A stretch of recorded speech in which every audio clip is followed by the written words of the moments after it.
பார்க்க போகிறோம். அது என்னன்னா மட்டன் பிரியாணி. அது இப்போ எங்கள் அம்மா வந்து அந்த பிரியாணியில் என்ன ஸ்பெஷல்னா எங்கள் அம்மா வந்து எந்த பேக்கெட் மசாலாமே போடலை.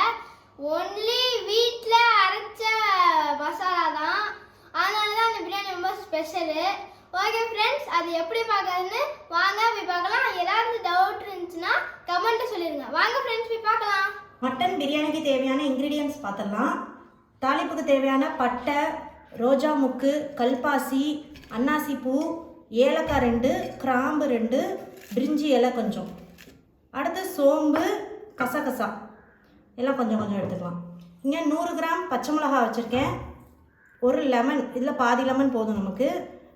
பூண்டு வந்து 75 கிராம், இஞ்சி 100 கிராம், முந்திரி பருப்பு 25 கிராம், ஒரு பவுல் புதினா எடுத்துக்குங்க, ஒரு பவுல் கொத்தமல்லி எடுத்துக்குங்க, மீடியம் சைஸ் வெங்காயம் ஒரு 6-7 எடுத்துக்குங்க, ஒரே ஒரு தக்காளி, ஒரு கப்பு தயிர், மட்டன் 1 கிலோ, அதுக்கு சமமாக ரைஸ், ஜீரக சம்பா ரைஸ் 1 கிலோ, மஞ்சத்தூள், நெய், அவ்வளோதான் தேவையானது. இப்போ நம்ம எப்படி செய்யலான்னு பார்க்கலாம். ஸ்டவ்வை பற்ற வச்சு ஒரு பெரிய சைஸ் குக்கர் எடுத்துக்கிறேன். குக்கர் சூடானோன்னு ஒரு 50 கிராம் நெய் விட்டுக்கலாம். நெய் வாடை பிடிக்குங்கிறவங்களுக்கு நெய் போட்டுக்கலாம், இல்லை கொஞ்சமாக நெய் சேர்த்துட்டு எண்ணெய் சேர்த்துக்கலாம். நான் இன்றைக்கி 50 கிராம் நெய் போட்டுட்டு கொஞ்சம் எண்ணெய் சேர்த்துக்க போகிறேன். 50 கிராம் நெய்யோட எண்ணெய் கொஞ்சம் சேர்த்துக்கிறேன். ரைஸ் பிராண்ட் ரீஃபைண்ட் ஆயில்,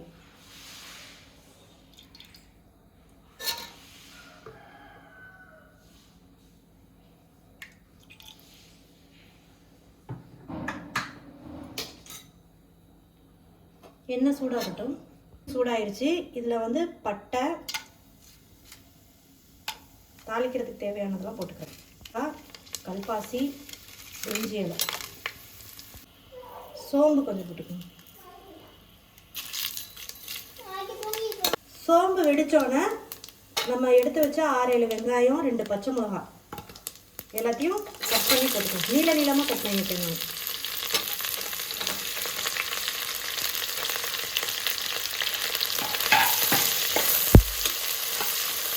வெங்காயத்தையும் நான் வதக்கிட்டு, வெங்காயம் வந்து நல்லா நிறையா சேர்த்துக்கணும். நான் எல்லா வெங்காயம் நல்லா ப்ரௌனிஷாக வர வரைக்கும் நல்லா வதக்கணும். நல்லா ப்ரௌனாக வரணும்.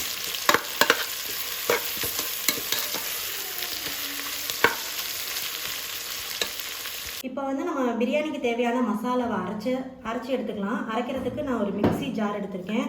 இல்லை 100 கிராம் இஞ்சி போடுறேன். பூண்டு 75 கிராம், பச்சை மிளகா 100 கிராம் எல்லாத்தையும் போட்டு அரைச்சிடணும். இது 1 கேஜி ரைஸுக்கு 1 கேஜி மட்டனுக்கு தேவையானது. இதில் கொஞ்சம் கசகசா, முந்திரி, புதினா வந்து ஒரு பிடிச்ச பிடி, கொஞ்சமாக கொத்தமல்லி,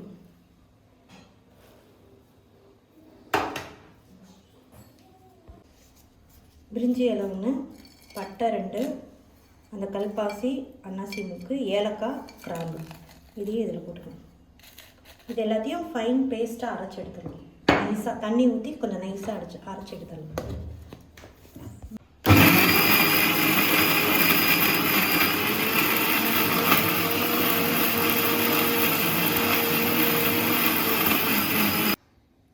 நல்லா நைஸாக அரைச்சாச்சு. மசாலா ரெடி பண்ணியாச்சு. நல்லா நைஸாக அரைச்சாச்சு. இப்போ இங்கே பாருங்கள், குக்கரில் வெங்காயம் நல்லா வதங்கிருச்சு. நல்லா ப்ரௌனிஷாக வதங்கிருச்சு வெங்காயம். இது மாதிரி நல்லா வதங்கினதுக்கப்புறம் இந்த பேஸ்ட்டை அதில் கொட்டிடணும். அரைச்சி வச்ச பேஸ்ட்டை போட்டு நல்லா மிக்ஸ் பண்ணியாச்சு. நல்லா வதக்கிக்கோங்க. பச்சை வாடை போகிற அளவுக்கு நல்லா வதக்கிக்கோங்க. அந்த நெய்யும் எண்ணெயும் வெளியில் வரணும். அந்த அளவுக்கு நல்லா வதக்கணும். ஆனில் மசாலா இப்போ நல்லா வதங்கி வந்துடுச்சு. நல்லா வதங்கிருச்சு. நல்லா அடி கனமான பாத்திரமாக எடுத்துப்பாங்க. சில்வர் குக்கர் வச்சிடாதீங்க, அடி பிடிச்சிரும். அடுத்து நம்ம மட்டனை போட்டுடலாம்.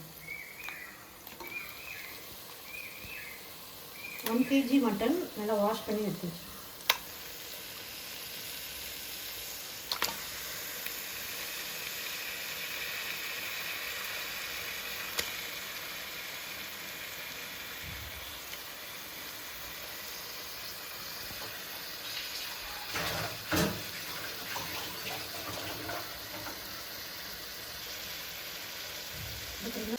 அதில் நம்ம உப்பு போட்டுக்கணும், தேவையான அளவு உப்பு.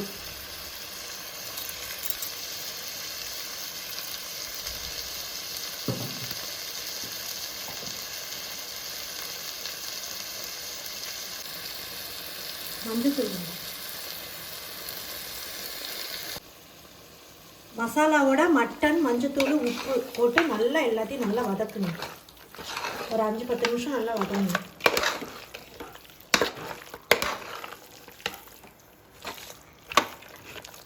நல்லா ஆனில் வச்சு தான் நான் வதக்கிட்டு இருக்கேன். நல்லா மசாலா நல்லா மட்டனில் இருக்கும், உப்பு காரம் எல்லாமே.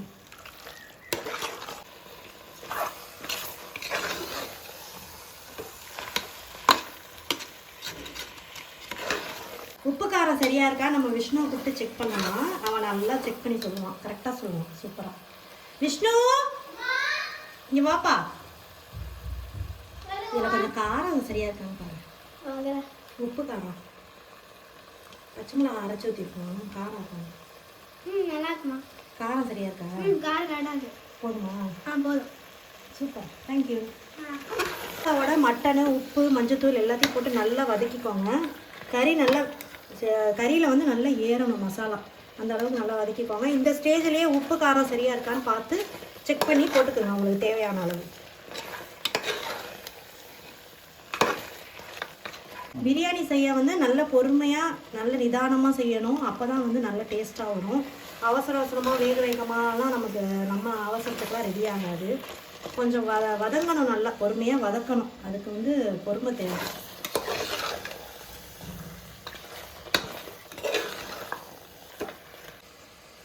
மசாலா நல்லா வெந்துருச்சு. இப்போ அடுத்து நம்ம தக்காளி, ஒரே ஒரு தக்காளி சேர்த்துக்கலாம். ரொம்ப தக்காளி வேணாம், ஏன்னா லெமன் சேர்க்க போகிறோம், தயிர் சேர்க்க போகிறோம். ஸோ ரொம்ப புளிப்பு வேணாம், ஒரே ஒரு மீடியம் சைஸ் தக்காளி சேர்த்துக்கலாம்.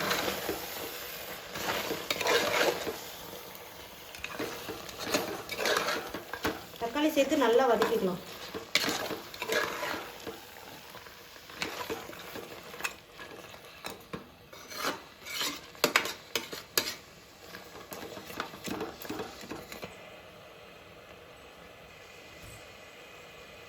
இலையை கொஞ்சம் போட்டுக்கலாம், ஃப்ரெஷ் இலை.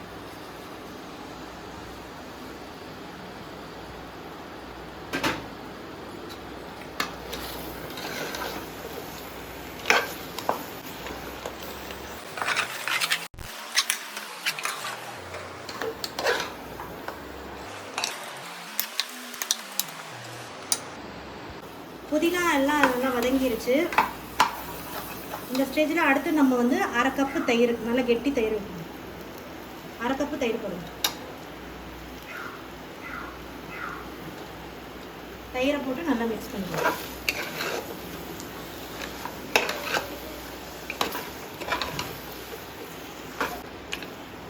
நம்ம தயிர் சேர்த்துக்கிறது எதுக்குன்னா ரைஸ் வந்து நல்லா உதிரி உதிரியாக ஒட்டாமல் வரும். நம்ம பிரியாணி தேவையான எல்லா மசாலாவும் போட்டாச்சு, மட்டனோடு சேர்த்து நல்லா வதக்கி எடுத்தாச்சு. இப்போ அடுத்து நம்ம தண்ணி ஊற்றி கொஞ்சம் நேரம் மட்டனை வேக வைக்க போகிறோம். நான் இந்த டம்ளரில் 2 டம்ளர் ரைஸ் எடுத்திருக்கேன். ஸோ மட்டனுக்கும் சேர்த்து இதில் 4 டம்ளர் தண்ணி ஊற்ற போகிறேன். 1 2 3 4.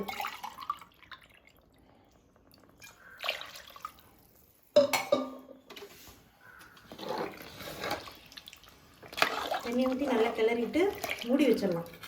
கொஞ்ச நேரம் மட்டன் வேகட்டும்.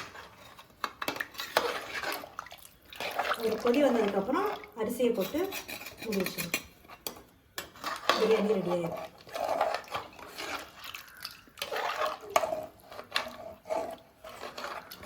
மசாலா மட்டனில் தண்ணியை ஊற்றி நல்லா ஒரு கொதி விட்டு கொஞ்ச நேரம் வேகிற அளவுக்கு, மட்டன் வேகிற அளவுக்கு கொஞ்சம் ஒரு 10 நிமிஷம் மூடி வச்சு வேக விடணும். மூடி வச்சு 10 நிமிஷம் ஆயிடுச்சு, நல்லா வெந்துருச்சு. இதே மட்டன் வந்து கொஞ்சம் ஹார்டாக இருந்துச்சுன்னா ஒரு விசில் விட்டுக்கோங்க நீங்கள். மட்டனை பொறுத்து, இது எலசா இருக்கனால ஒரு 10 நிமிஷத்துலேயே வெந்துருச்சு. நல்லா வேற நம்ம வதக்கிட்டோமா, அதுலேயே ஒரு காவாசி வெந்திருக்கும். இப்போ மூடி வச்சதில் நல்லா வெந்துருச்சு. இப்போ இந்த ஸ்டேஜில் நம்ம வந்து அரிசியே போட்டுடலாம். 2 தடவை வாஷ் பண்ணிவிட்டு ஒரு அரை மணி நேரம் ஊற வச்சு எடுத்து வச்சுருக்கேன். இப்போ இதை வந்து அப்படியே நம்ம வந்து மசாலாலாம் சேர்த்தணும். நல்லா தண்ணி வடிகட்டிட்டு போட்டுக்கணும்.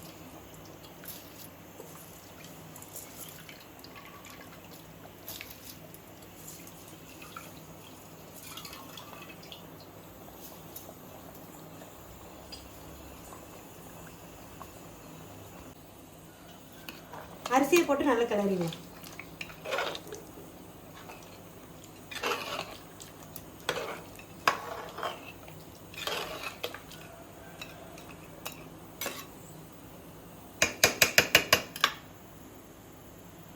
அரிசியை போட்டு நல்லா கிளறிட்டு லைட்டாக ஒரு கொதி வந்தோடனே அரை மூடி லெமன் புழிஞ்சிட்டு குக்கரை மூடி வச்சிடலாம். மூடி வச்சு ஒரு விசில் விட்டால் போதும். ரைஸை போட்டு ரைஸு பதமாக தெரிகிற மாதிரி அந்த அளவுக்கு கொஞ்சம் கொதிக்க விட்டுட்டு அரிசியாக தெரியும். அந்த ஸ்டேஜில் அரை மூடி லெமன் கொஞ்சம் காவாசி பிடிங்க போகும், ரொம்ப வேணும். ஏன்னா தயிர்லாம் போட்டிருக்கோம், தக்காளி போட்டிருக்கோம். ஒரு டீஸ்பூன் அளவு இருந்தால் போதும். லெமன் போட்டதுக்கப்புறம் குக்கரை சிம்மில் வச்சுருங்க. சிம்மில் வச்சுட்டு மூடியை போட்டு மூடி ஒரு விசில் விட்டுருவோம். சிம்மில் வச்சுட்டு ஒரு விசில்.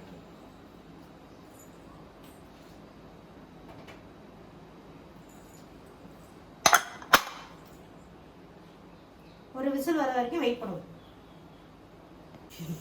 இப்போ ஒரு விசில் வந்துருச்சு, நம்ம ஸ்டவ்வை ஆஃப் பண்ணிடலாம்.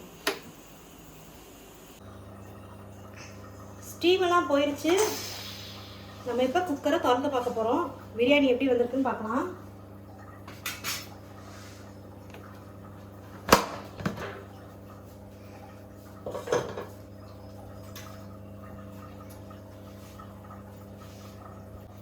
பிரியாணி நல்லா வந்திருக்குன்னு நினைக்கிறேன். இப்போ லைட்டாக கொஞ்சம் கொத்தமல்லி தூவிக்கலாம்.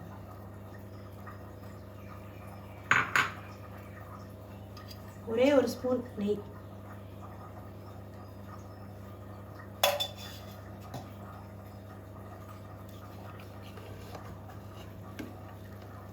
நல்லா பொல பொலன்னு வந்துருக்கு.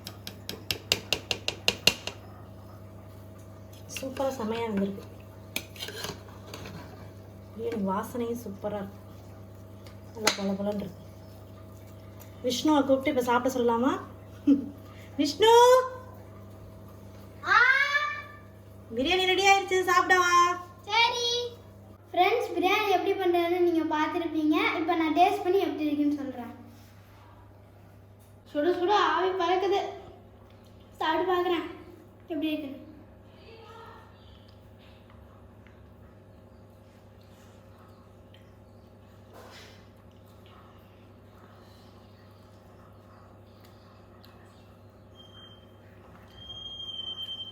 சூப்பராக இருக்குது. மட்டன் நல்லா வெந்திருக்கு. ரைஸ் நல்லா சாஃப்டாக இருக்குது. மட்டனும் ரைஸும் நல்லா சாஃப்டாக இருக்குது. அம்மா வந்து இந்த பிரியாணியில் என்ன ஸ்பெஷல்னா, ஆர்டிஃபிஷியலாக கடையில் பாக்கெட்டில் வாங்குகிற இது மசாலா எதுவுமே யூஸ் பண்ணல. வீட்டில் நம்மளே அரைச்ச மசாலா தான் யூஸ் பண்ணியிருக்கோம். அதனால் நல்லா டேஸ்ட்டாகவும் இருக்குது. நீங்களும் வீட்டில் ட்ரை பண்ணி பாருங்கள். வீட்டில் அரைச்ச மசாலாவே ட்ரை பண்ணி பாருங்கள். இது ரொம்ப உடம்புக்கு ஹெல்த்தி. வயிறு எதுவும் பிரச்சனை எதுவும் பண்ணாது. ஓகே ஃப்ரெண்ட்ஸ், நம்ம அடுத்த வீடியோவில் பார்க்கலாம்.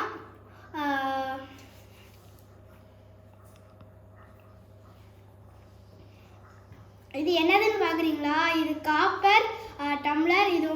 இது காப்பரில் தண்ணி குடிக்கிறது ரொம்ப ஹெல்த்தி. நீங்களும் இந்த மாதிரி காப்பரில் வாங்கி குடிங்க, அப்போ தான் ஹெல்த்தி. ரொம்ப ஏதாவது சஜஷன் இருந்தால் கமெண்ட்டில் சொல்லுங்கள். இந்த பிரியாணி உங்களுக்கு பிடிச்சிருந்தா கமெண்ட்டில் கன்ஃபார்ம் சொல்லிடுங்க. Okay, bye friends. அடுத்த வீடியோவில் பார்க்கலாம். எங்கள் சேனலை சப்ஸ்கிரைப் பண்ணுங்கள். லைக் பண்ணுங்க, ஷேர் பண்ணுங்க, கமெண்ட் பண்ணுங்க. பாய் ஃப்ரெண்ட்ஸ், நான் அப்போ சாப்பிட போறேன்.